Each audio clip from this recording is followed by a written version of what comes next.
কালাইন চা বাগানে গেট বসিয়ে অবৈধ টোল আদায়ের অভিযোগ। ঘটনায় জনমনে তীব্র ক্ষোভ। কাটিগড়া বিধানসভা এলাকার কালাইন চা বাগানের ফাঁড়ি কোনাপাড়ার ভিতর দিয়ে চলে গেছে প্রধানমন্ত্রী গ্রাম সড়ক যোজনার রাস্তা। সে রাস্তায় গেট বসিয়ে অবৈধভাবে টাকা আদায়ের অভিযোগ কালাইন চা বাগানের ম্যানেজারের বিরুদ্ধে। প্রতিদিন এক একটি গাড়ি থেকে 30 থেকে 300 টাকা পর্যন্ত আদায় করা হচ্ছে, অথচ কোনো রসিদ দেওয়া হচ্ছে না।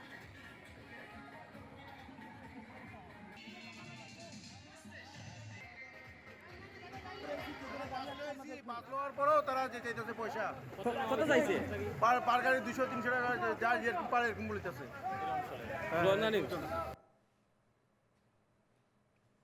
বিস্তারিত জানবো, ফোনে রয়েছেন আমাদের প্রতিনিধি প্রদীপ্ত পুরকায়স্থ। প্রদীপ্ত, কালাইন চা বাগানে কতদিন ধরে এভাবে টোল আদায় করা হচ্ছে?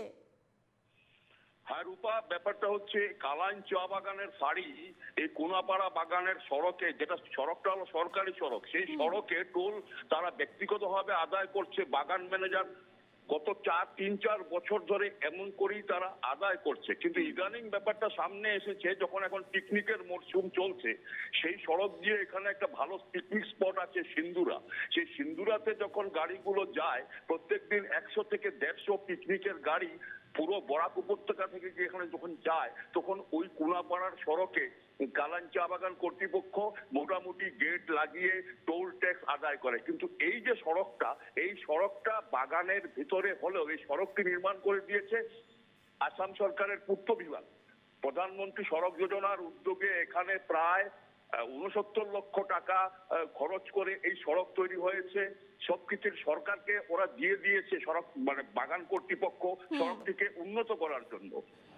কিছুদিন আগে কালাইন নদীতে এই সড়ক দিয়ে যাবার সময় কালাইন নদীতে একটা ভাঙ্গন হয়েছিল। সেই ভাঙ্গনটা পর্যন্ত সেই পূর্ত বিভাগ ঠিক করেছে, বাগান কর্তৃপক্ষ কিছুই করেনি। কিন্তু এখন বাগান কর্তৃপক্ষ প্রত্যেকটা দিন ছোট বড় গাড়ি থেকে তারা টাকা আদায় করছে এবং এই টাকাগুলো যে নিচ্ছে এটা পুরোপুরি অবৈধ। এভাবে বাগান কর্তৃপক্ষ কোনো গাড়ি থেকে কারো কাছ থেকে টাকা নিতে পারে না। এ ব্যাপারে গতকাল যখন সাংবাদিকরা প্রশ্ন করেছিলেন ওখানের মানুষদের, তখন তারা খাতাপত্র গুটিয়ে পালিয়ে গেছে। রূপা, ধন্যবাদ প্রদীপ্ত।